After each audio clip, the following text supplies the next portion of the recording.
then good morning, afternoon, or whatever time it is for you at the time you see this video. I would like to give my commentary on the movie Good Will Hunting. After watching the movie and being able to identify the main components of the story, I also want to identify some of the elements that in my opinion make an educated person, which, having now knowledge of intellectual virtues, it's exactly those characteristics and being able to manifest them without seemingly the necessity to think consciously about them. For example, Will has intellectual thoroughness. He, despite his natural abilities, he is always completely thorough and honest when he gives his opinion on a subject. For example, his natural talent with mathematics, being able to solve problems that other people literally cannot prove without years being put into a singular exercise. When what he's most interested about is reading in general. He has basically photographic memory of every single book he ever reads. But what he's also most interested about is to get better with his people skills, being being curious about what other people are beyond the books he reads.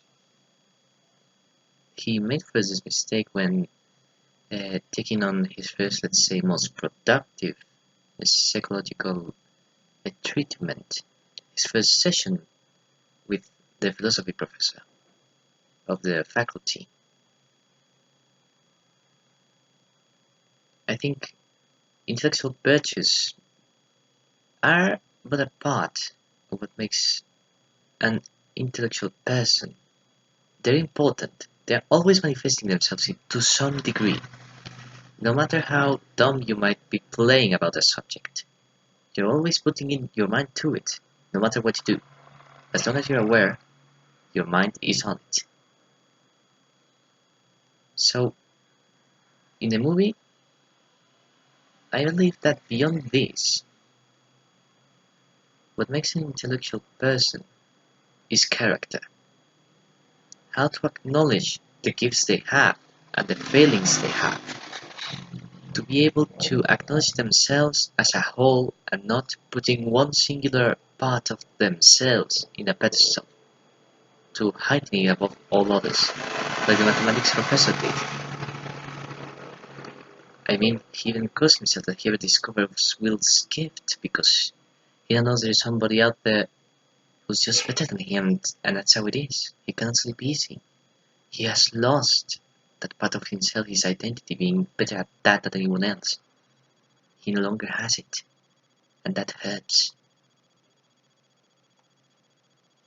In other regards of the movie, or well, rather, what I have realized about myself is that, honestly, the one real special thing about me is the way in which I express myself, using a more refined or technical language, more techno-babble, if so to speak.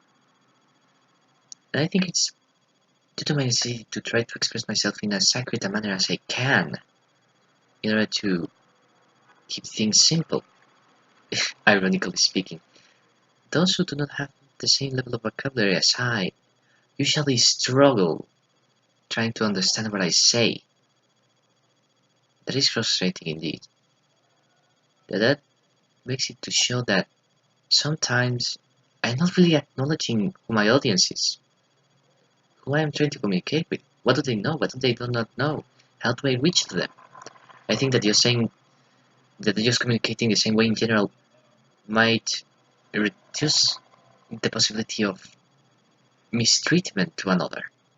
By acknowledging everybody the same way, there is no opportunity for misconduct on my part, for discrimination, when that is just sacrificing accuracy, the thing I strive for, the thing I strive for, in exchange for courtesy, which might not be a fair exchange now that I think about it.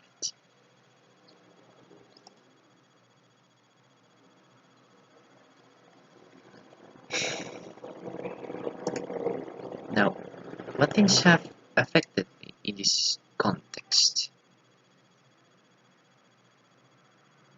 That is a question a bit difficult to understand. Like, what has affected me? I think the more accurate question will be what has affected me the least. Because when you reflect upon all the things I have gone through up until this point, all the information I have acquired, how it has changed my perspective of myself, how do I learn, how do I think, how do I address that not, how does it all play with my current medical conditions, my neurodevelopmental disorder called Asperger's syndrome within the autism spectrum. All of it plays into it, all of it is connected, it's a network that only keeps going deeper and deeper like a rabbit hole.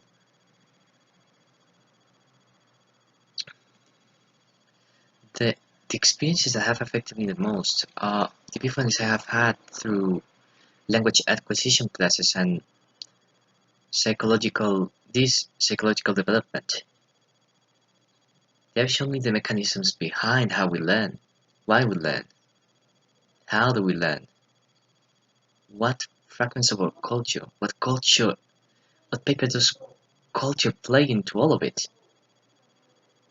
It just keeps going and going and going. In these classes, I've made that clear, crystal clear, this inescapable fact. I must admit, it is kind of scary, but I just can't stop going deeper and deeper. And I think that's what has awoken in me the most curiosity, just drinking it all in.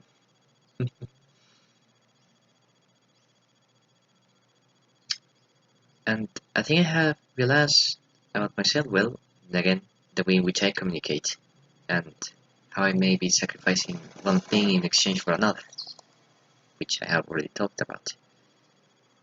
Now, do I agree or disagree with with the objective of the university being to give us credentials so we can find a job?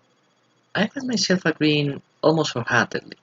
Other skills I picked up along the way, many of them extremely useful, many of them more of a philosophical nature, inciting awareness of a deeper understanding of ourselves and our world around us, and how it plays into how we interact with other people. How many connections are there between all these different elements of our world?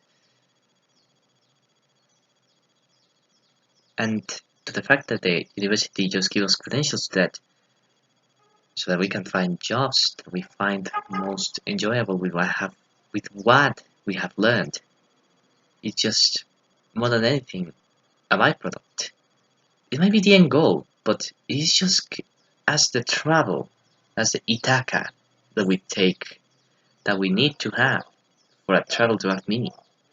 It is the end goal, yes, but what is most important is what has been picked up along the way, as, if I'm not wrong, Aristotle would say. Well, that will be all for now. Thank you very much.